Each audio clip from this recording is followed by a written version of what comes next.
Hello, today is Wednesday, September 19th, 2018. This is the standard SIG cluster lifecycle meeting.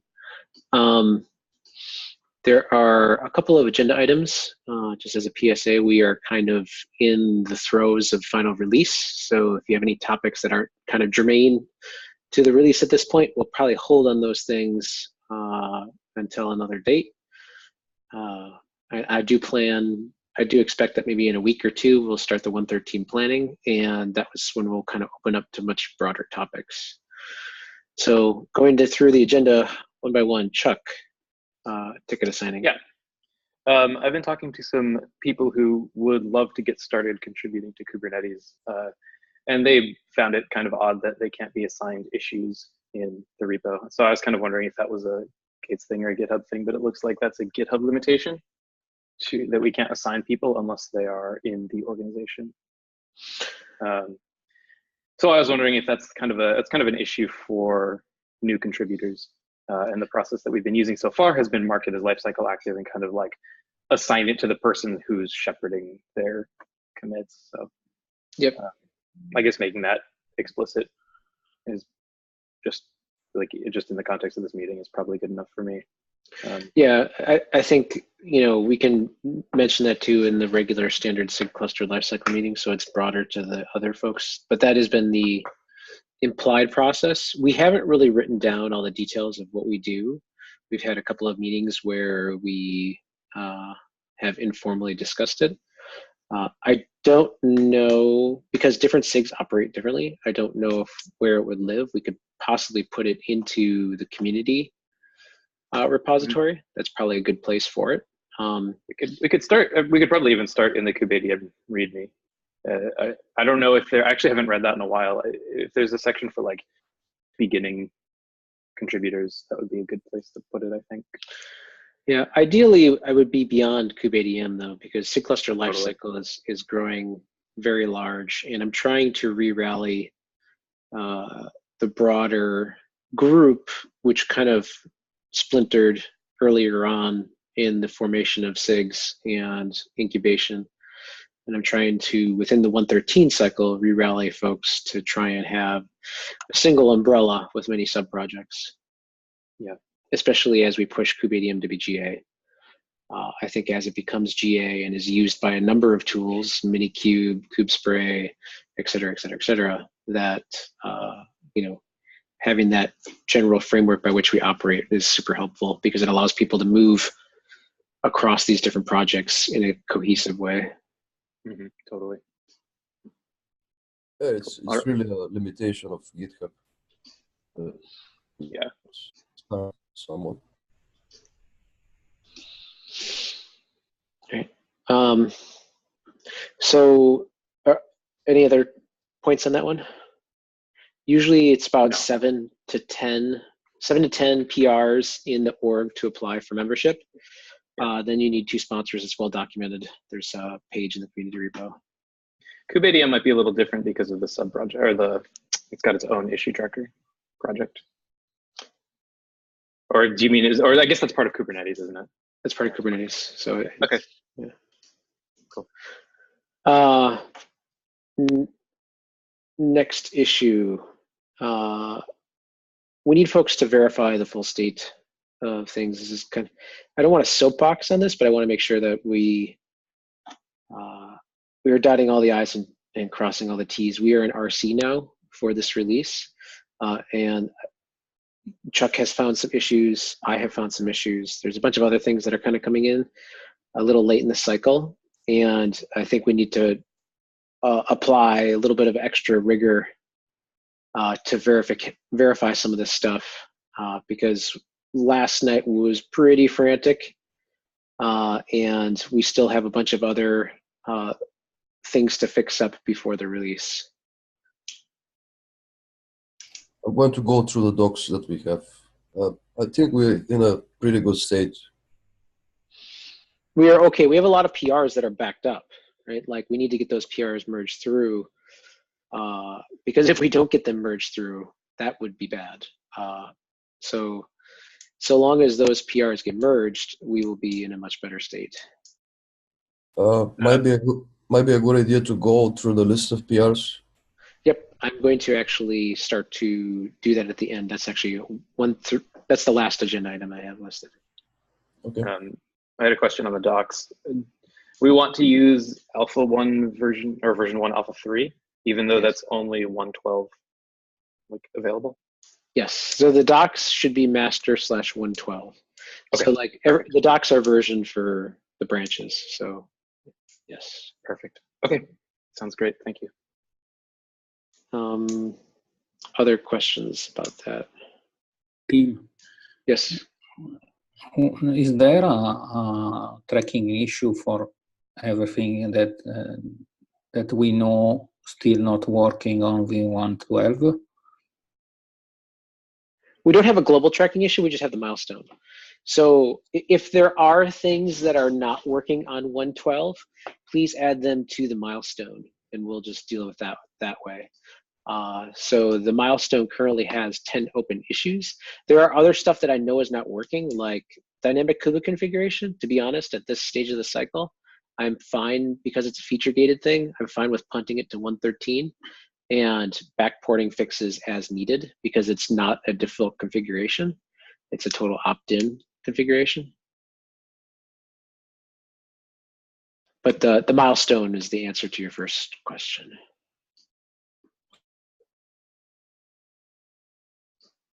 Dynamic kubelet.com, there is an error on a PITC client certificate. No, it is documentation. So there are no known bugs. We are kind of there are bugs. We are fixing things even before we file the bugs. So like last night, there was a bunch of stuff that flew through. Yeah, I know. I know something over that last night. Yeah, so there were a bunch of things. There were no issues even filed. It's just like straight to bug fix as soon as we found stuff. So many thanks to Dims. He's not on the call, but he deserves a high five, right? Okay, I will start testing this evening, later this evening. Yeah, exactly. I think if folks have time, test the RC1 candidate. That would be super helpful. Get as many eyeballs trying to beat on RC1 as we can, and then to walk through the documents that we have, and I'll try to give an update there to a lot of the PRs that are in flight. Lubomir, next topic. Yeah, this was a late PR that fixes something, but I wanted to get the reassurance that do we need this or not? So it's kind of bound to Lee for feedback. I'm okay with punting. This has been the state of the state for a while, and we're so late in the cycle. I thought we were going to get it fixed a couple of days ago, and it was before the RC. I'm totally fine with punting. Okay, I guess we're going to move for the next cycle for this one. I just did it right now. So I had a question related to, like, if we have a bug fix that doesn't make .0. Yes. Is there a chance that we can transfer this for the next patch release? So it depends. The answer is we only backport things typically on if they are breaking changes for a release. If they are status quo and we want to change behavior, the answer is typically no. So this one is status quo change behavior. So we would not backport a fix for that. But if we had something that was actually a breaking change, a difference in behavior from 111 to 112, then we would backport a fix. Okay. I guess my point is that if there is a bug that we simply don't have the time to merge in the .0 release, should we move it to the next patch release? We can't. Usually we try to be pretty strict on the rules because the trains keep moving, right? It's like if you don't hit this train, there's another train coming.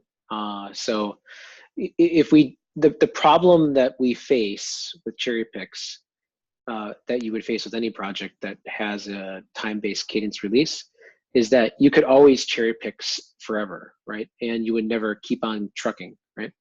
So the guidelines for the cherry picks is always breaking behavioral changes between a minor release version. If there is a bug fix, then we can just keep on rolling into the next release. So this one in particular is a bug fix for behavior that's existed for a while. Yeah. Okay. Thanks. Yeah.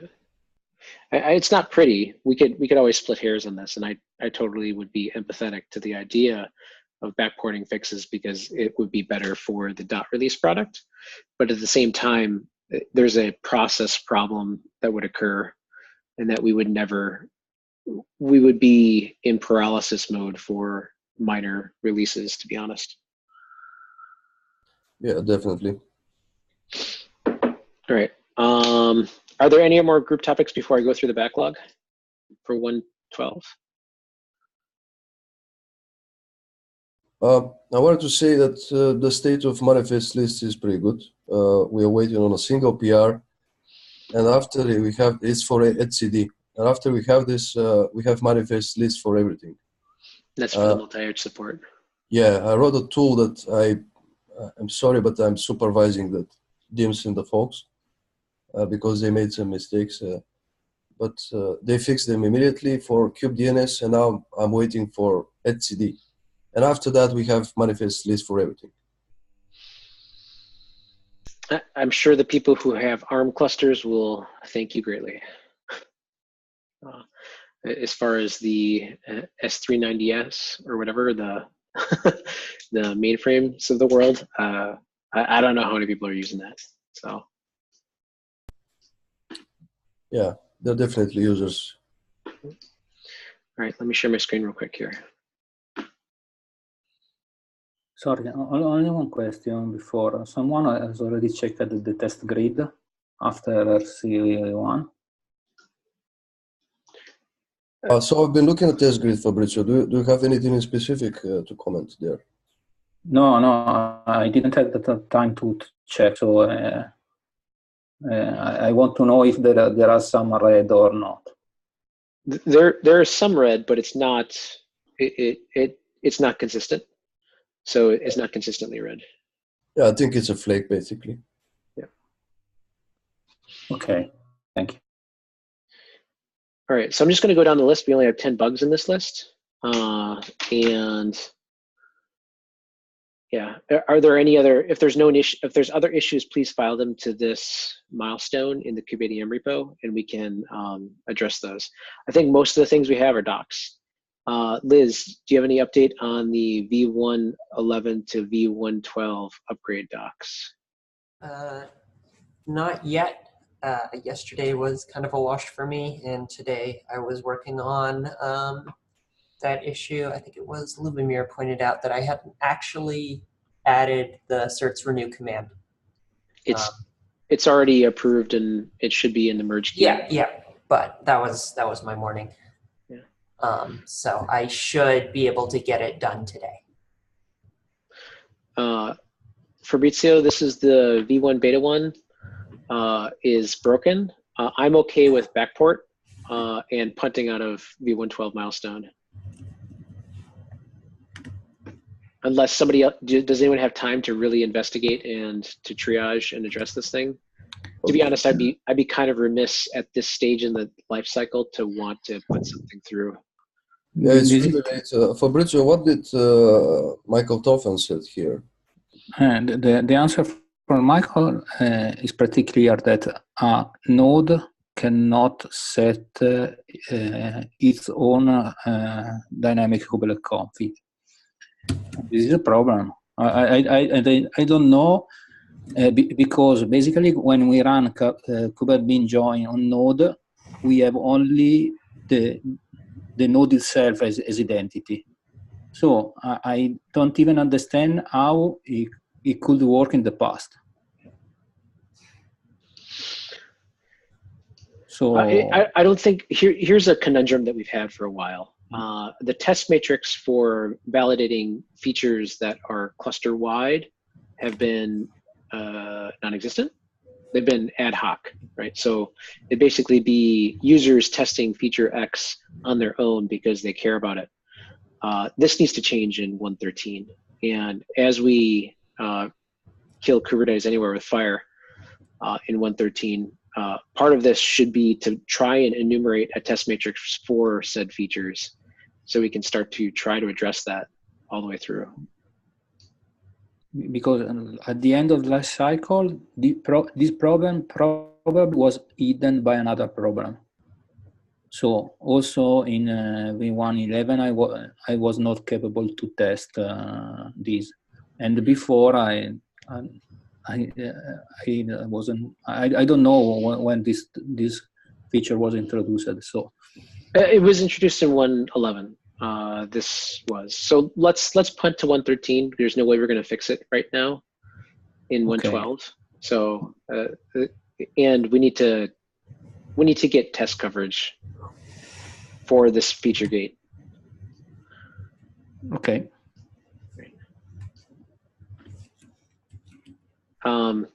This is a docs. It's blocked. I see the doc was up there. Yeah, it's blocked on SIGDocs approval. Yeah, it's been there for a while.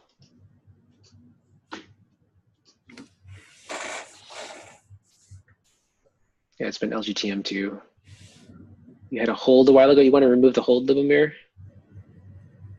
Didn't I remove it? No, the hold is still there. Okay. Maybe that's the issue here. Okay.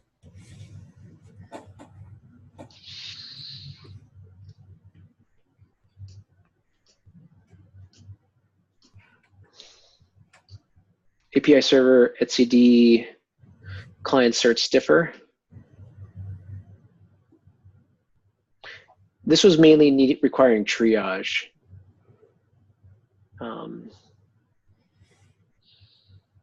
I think we can, I'll loop back to this one today, and I'll talk with Liz too. CRA installation instructions. I do see that Vince wrote up an initial doc. I'm sorry, can you sign into that last one? I think that one, it looks a lot like the copy and pasted instructions from the setting up an HA cluster documentation. Do you want to take a look at this one too, to triage? Yeah. Thanks.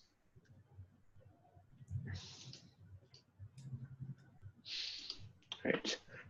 The doc is up. I did see that one of the Intel folks had, Vince originally put up the first doc, and what's his name has, I don't know how to pronounce his name, had done the revised one, and I had LGTM'd it. I think we're just waiting on final merge now at this point. Yeah, the document looks good, in my opinion. It's sufficient for 1.12. Yeah, I thought so too. And it had all the right deets in all the right places, so I'm good. Especially the 1806 modifications that we needed. Verify the generated Kubernetes version is referenced in docs, correct? 1 second here. I'll close these other tabs.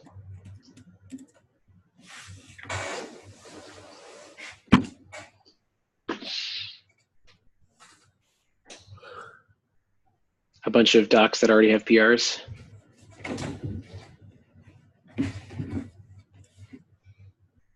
Which one was that? This one is issue number 1065. So this is linked to the PR that you sent, Tim, about changing this stable 1.11 to 1.12. And we found out that we generate in the docs some pretty much old versions next to the Kubernetes version fork for all the commands we have in Kubedium. And I think this is some sort of a bug because they generated the docs before we did the same PR that you recently did, but in 1.11. So that's the issue here. That's kind of a meta problem. Yeah.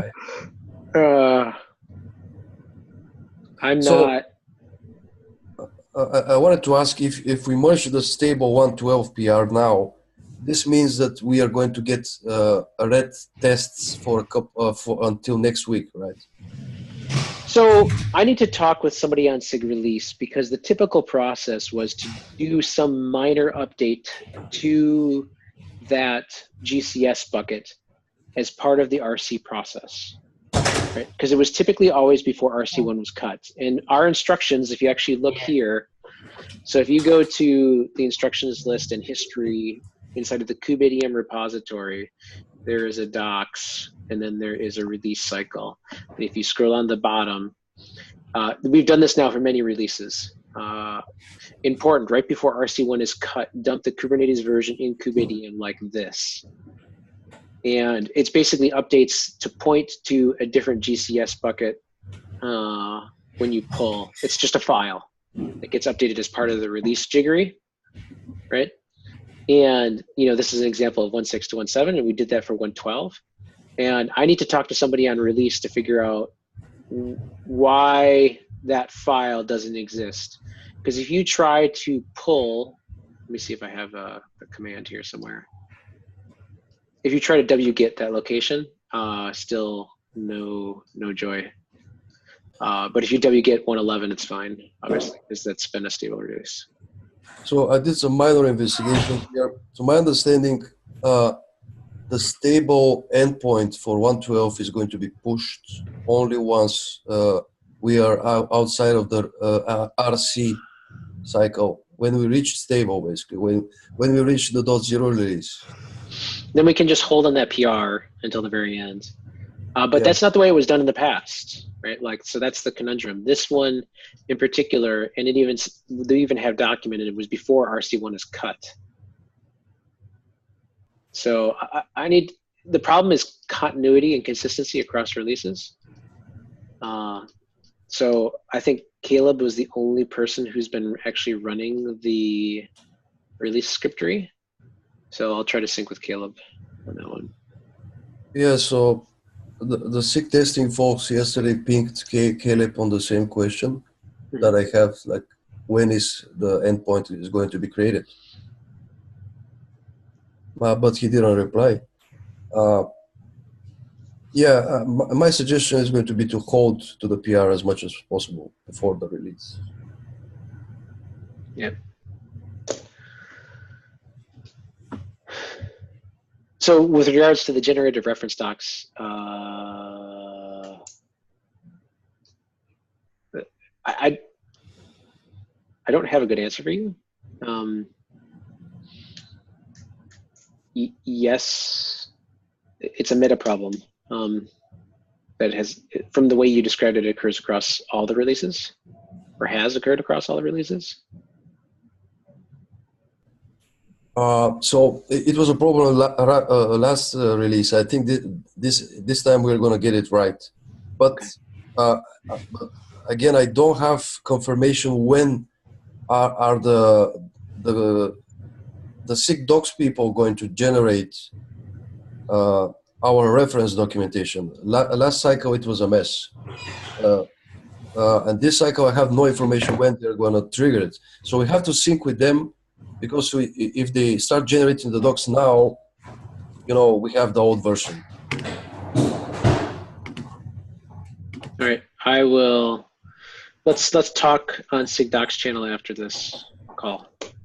Okay, I'm going to ask the question right now. All right, sounds good. Conformance stuff, yeah, we'll deal with that after the release. In fact, I don't even think it should be on this milestone.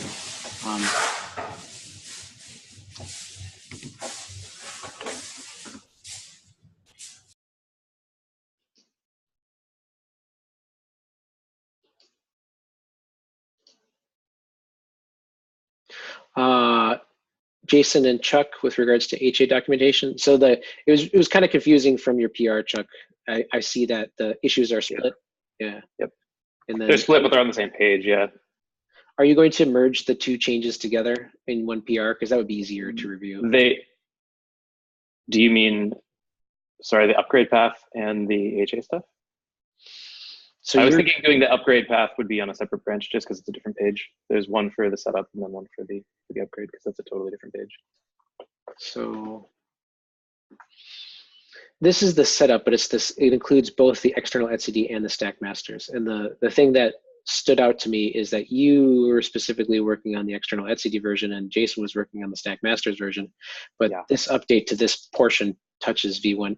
It does updates a section, but it's the stack masters section. It still says v1 alpha 2. Yeah, I think Jason has a few changes he wanted to make on this one, but okay. If Jason, if you're busy, I can change these versions, no problem. Because I know we both have a bunch of HA work to do, JDoc work to do. I was just working through finishing the validation on the upgrades, and then I was going to go back and fix up to use one alpha 3 on that. My only request is just merge it into this PR. Yep. Yeah, his changes are already in here. Yeah. So we are working on that same PR.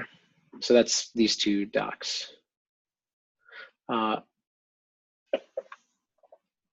So apparently I have some weird Zoom. This happened to us yesterday with cluster ops. I don't think cluster ops is a real thing anymore.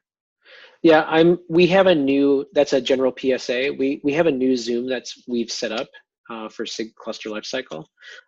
And I will try to get the update details out in the meeting invites. But for those who have copied from the community calendar, it's going to be kind of an issue. So you have to recopy your initial invite just because that's how the Kubernetes community calendar works. So for those on the call, expect an email to SIG cluster lifecycle email list, as well as an update to the community calendar, which hopefully by next week will all be on the new Zoom. And I'll send another reminder on the Slack channel as well. I just didn't want to update it today because we were already mid-flight. Last thing is a cloud provider GUI. This is basically just a tracking issue for me to poke people in the eye with a stick because they had promised that they were going to update their documents and they still haven't seen them, so that we can reference them as part of the installation instructions, because for many moons we have had a number of cloud provider integration issues filed against the KubeADM repo. So I saw their tracking sheet and I didn't find any work in progress. Maybe there is a Google Doc somewhere, but there are still no PRs against the website for this. I know. I've already mentioned that, and I'm going to follow up too as well in a separate channel. Maybe at least we can have this landing page for the cloud providers, and then they can iterate adding the individual cloud provider bits. Well, from my side, it's frustrating as hell because the external cloud provider was supposed to be done now. So the instructions vary quite a bit on how you configure external cloud providers, especially if you want to use the previous ones that were in tree should be now out of tree and supported. So that includes GCP, AWS, and something, like OpenStack. So I don't have an answer to that, right? So if people want to use a given cloud provider, how should they run? Yeah, the only option is to go and ask somebody from the cloud provider if they have experience with KubeADM, setting up the same cloud provider. Exactly. So this has been a frustration for a long time. So I'm going to go hunt people down this week and try and get an answer to these questions. That's all I have for 112. Are there other things that folks have for 112? Because our time limit is apparently 7 minutes left.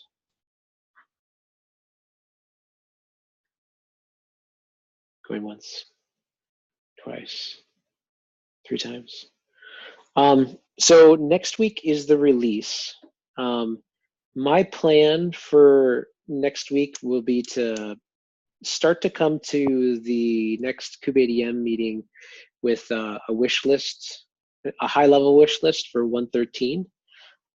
We won't get it all in place and prior sorted, but come with the things that you think you'd be able to throw down on, and we'll see how we can level set priorities. I think the big thing we want to do for 113 is get the KubeADM config, or the many configs now, to beta, so we can get KubeADM to GA.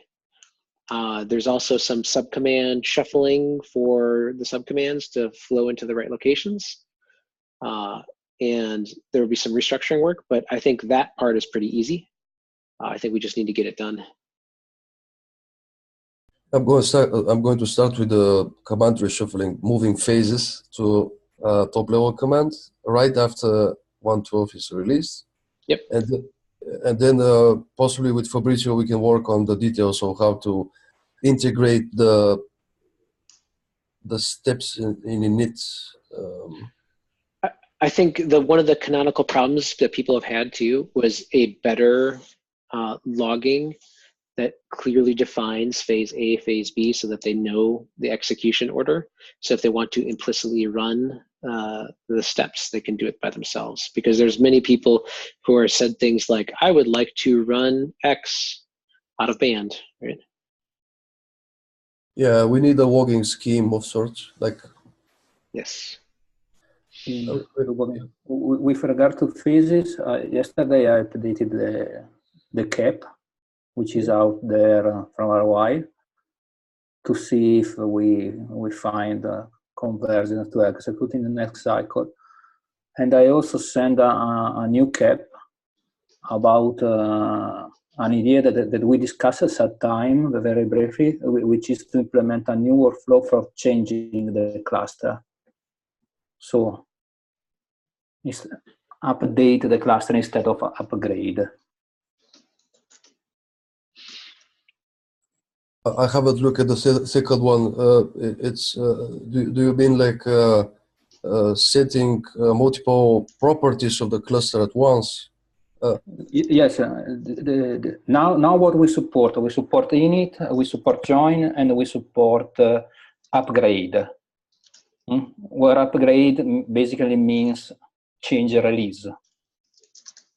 Okay. What is not supported properly by kubeadmin is change attribute of the cluster without changing the release. So for instance, I want to add a new flag to the API server. I want to enable a new runtime, a new API group. This is not supported yet by kubeadmin. And if you look at the issue and the discussion, that people do this many times using many tricks. They change the manifest or they execute upgrade, changing the config file but keeping the version equal. Yeah, so they basically use kubectl to apply, and they do a lot of different things. Yes, but this is not controlled, and it can lead to problems. This gets into a weird space where I don't know. Why don't we go to the cap and talk about it next week? How's that sound? Yes, it's just a PSA. I collect some idea and put in a cap. Is really a draft to see if it makes sense to go on and discussing or not. Yeah. So reconf is pretty thorny, but I do know that's something that people like to do, or do in strange ways. Right. Are there any other group topics, especially pertinent to 1.12? If not, we can always punt everything else to next week. Going once, twice, 3 times. Okay. Thanks, everybody. Thanks. Bye.